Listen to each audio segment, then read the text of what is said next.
Olá a todos, muito obrigado por ter você comigo aqui novamente, seja bem-vindo a mais um vídeo inédito aqui nesse canal, um prazer imenso ter você aqui comigo novamente. Esse é mais um vídeo meu aí na internet. Bom, e no vídeo de hoje eu quero falar sobre um assunto interessante, tá? Eu quero já deixar claro aqui, tá? O seguinte, que não existe Satanás na Bíblia, tá? Não existe Satanás na Bíblia hebraica. Pelo menos esse conceito, esse entendimento, essa interpretação moderna que a gente tem do termo Satanás.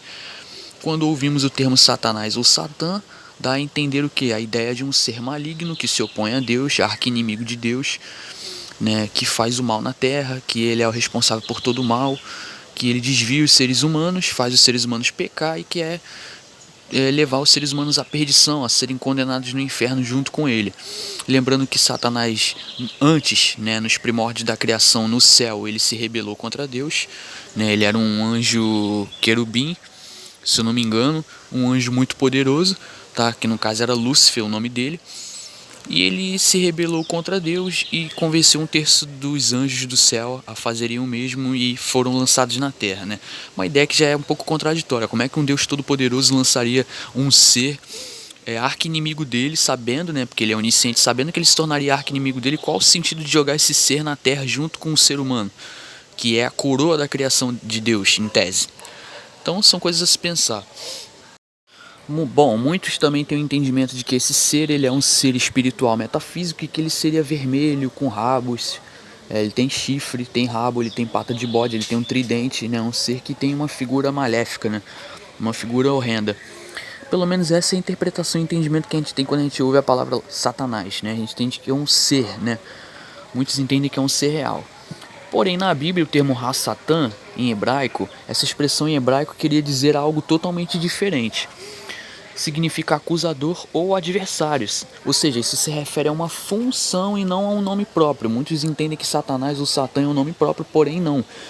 É algo que se refere ao que? A uma função, tá entendendo? Dentro da corte celestial, onde esse ser, Satã, ele atua como um promotor que questiona e testa a fidelidade dos seguidores de Deus, né?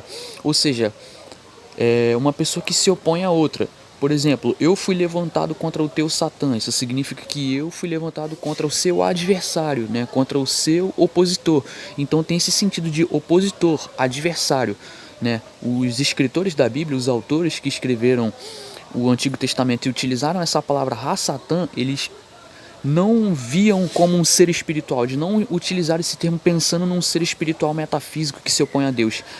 E era tipo qualquer coisa que se colocasse como um opositor, ou como um adversário aos personagens bíblicos inseridos ali na história. Então esse era o sentido que eles empregavam a palavra. Bom, Ha é o artigo definido hebraico que significa ou a, para nós aqui no Brasil, né, em português. Satã deriva da raiz hebraica que significa oposto, adversário ou acusador. Portanto, Satã se traduz como o adversário ou o acusador. A expressão aparece em contextos onde Satanás age como um promotor celestial, acusando ou testando a fé dos personagens bíblicos, como em Jó e Zacarias. Em algumas traduções, especialmente no Novo Testamento, Satã é traduzido como diabo, o que pode levar à confusão com a figura demoníaca posteriormente desenvolvida no cristianismo. Ou seja, foram as traduções modernas que foram feitas da Bíblia que traduziram tudo como diabo, Satanás. Então leva as pessoas a terem uma interpretação errada acerca disso.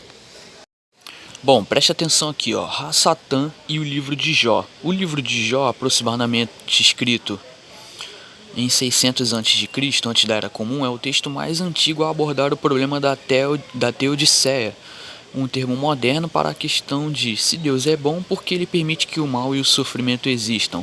Bom, isso aí já é uma questão à parte que eu nem quero abordar nesse vídeo. Mas enfim, ó, só tô lendo aqui para vocês.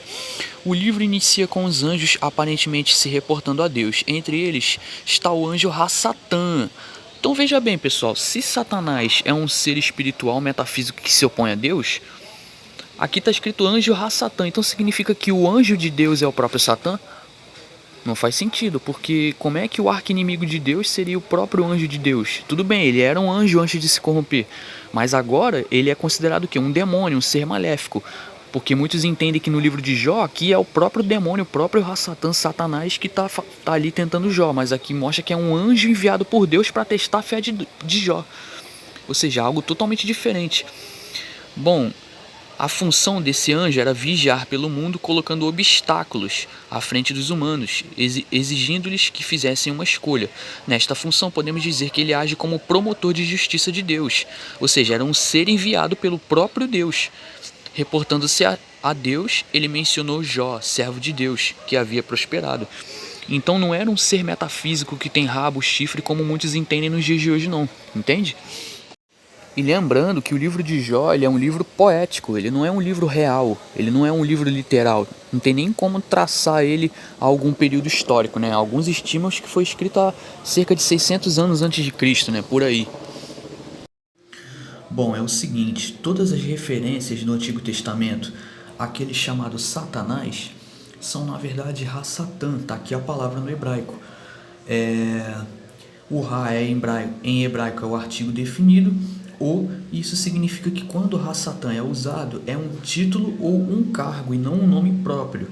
Tá? É importante a gente entender isso, que Ra-Satã é um termo hebraico que se refere a uma função, a um cargo e não um nome próprio de um ser, como muitos imaginam. Então, em hebraico, assim como em português, os nomes próprios não têm um anexado a eles, né? O, né, que é o artigo.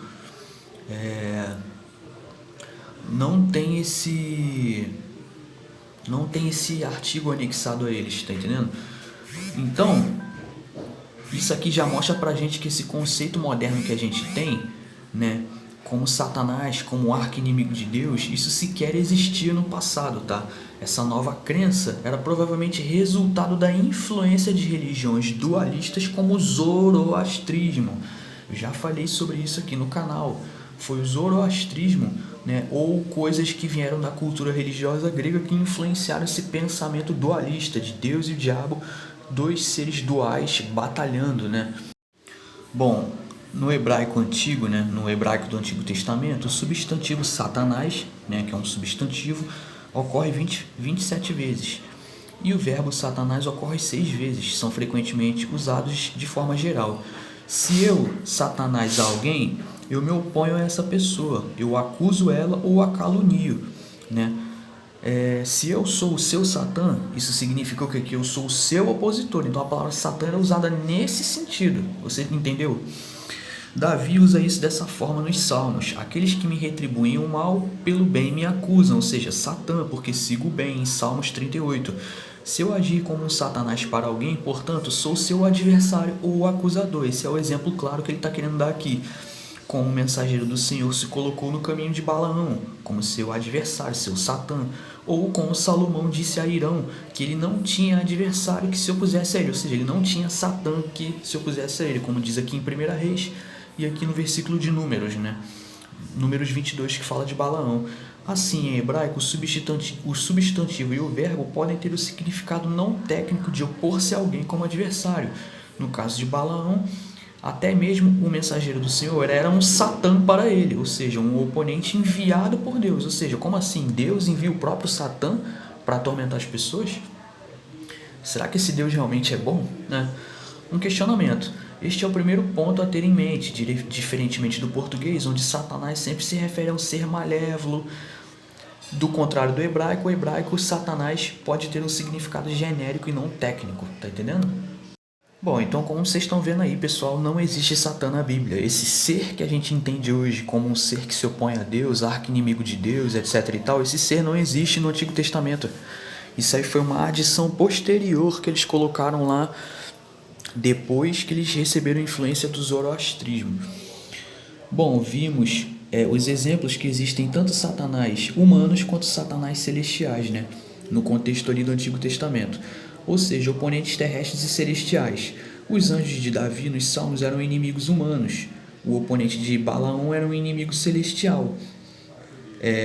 Mas e quanto aos casos no Antigo Testamento, em que quase todas as traduções em inglês usam Satanás, como em Jó, Zacarias e 1 Crônicas? Essas referências são ao arqui-inimigo de Deus ou a algo ou alguém diferente? Né? Uma boa pergunta. Comecemos pelos dois primeiros, em todos os casos. Em Jó e Zacarias, O hebraico é Hassatan, ou seja, Satanás. As traduções para o português não refletem isso. Quase todas trazem apenas Satanás como se fosse um nome próprio de um ser espiritual metafísico que faz o mal, que é maligno. Tá entendendo a diferença, a distinção? Mas aqui no hebraico não, é um título, é um cargo, é uma função. Em Jó, Satanás aparece entre os anjos que são chamados de filhos de Deus para acusar Jó de agir com integridade. Eu pergunto a vocês, os filhos de Deus, eles são Satanás? Satanás é filho de Deus? Será que a gente pode considerar Satanás filho de Deus? Porque se a gente disser que sim, isso aí é uma baita contradição, tá entendendo? Você tá entendendo como é que fica problemático defender essa questão? Então, apenas por ser, por assim dizer, um animal de estimação de Deus. Mais tarde, o Senhor permite que Satanás aflija Jó com aquelas feridas corporais graves. Em Zacarias, o sumo sacerdote Josué estava diante do anjo do Senhor e Satanás estava à sua direita para acusá-lo. Satanás estava lá para sataná-lo, ou seja, para acusar ele, para se opor. É da mesma forma que, como no Novo Testamento, Pedro olha para Jesus e fala assim, ó, aparta-te de mim, Satanás. Por que Jesus fala aquilo para Pedro? Porque Pedro está se opondo ao que deveria acontecer. Porque Jesus estava falando que ele seria entregue e que ele seria crucificado, né, em 3 dias, e Pedro estava se opondo àquilo, tendo ideias adversas. Então, por que Jesus virou para Pedro e disse para ele, aparta-te de mim, Satanás? Porque Pedro estava sendo que um opositor a Jesus ali naquele momento. Pedro, por exemplo, Pedro era Satanás? Pedro era um ser espiritual metafísico? Não, galera. Então vocês percebem que nada a ver. O termo Hassatan tem outro significado, tá? Bom, eu espero que todos tenham entendido onde eu quis chegar com o raciocínio desse vídeo. Eu quis mostrar que não existe Satanás na Bíblia. E para quem quiser se interessar mais sobre essa questão, quem quiser ter mais noção, quiser ficar mais por dentro desse assunto aí, eu recomendo esse vídeo aqui, ó, do canal Rony Analisando as Escrituras, tá? Um canal muito bom, recomendo. Quem quiser se inscrever no canal dele, vou deixar o link na descrição, vou deixar o link desse vídeo aqui na descrição. Um vídeo aí que ele fez 2 semanas atrás, ele abordou essa mesma questão, ó, diabo e Satanás não existe na Bíblia, tá? E esse vídeo aqui que eu fiz, eu quis também reforçar essa ideia e mostrar para as pessoas a verdade. Porque a verdade ela tem que ser dita para o povo, porque o povo até hoje tem essa interpretação errada, por consequência das traduções erradas, né, das Bíblias modernas, né? Os tradutores das Bíblias modernas traduz tudo como Satanás e faz as pessoas terem um entendimento errado acerca dessa questão, né? Interpretando tudo como Satanás, como um ser literal, metafísico que se opõe a Deus, mas não é assim, certo? Bom, então esse vídeo aqui que eu estou indicando é muito bom, tá? Vou deixar o link na descrição. Se você gostou desse vídeo, por favor, deixe seu like, se esse vídeo te gera algum valor. Vou ficando por aqui. Muito obrigado a todos pela paciência, pela atenção. E é isso, eu vou continuar falando mais sobre essas e outras questões. Por hoje é isso, muito obrigado e até mais.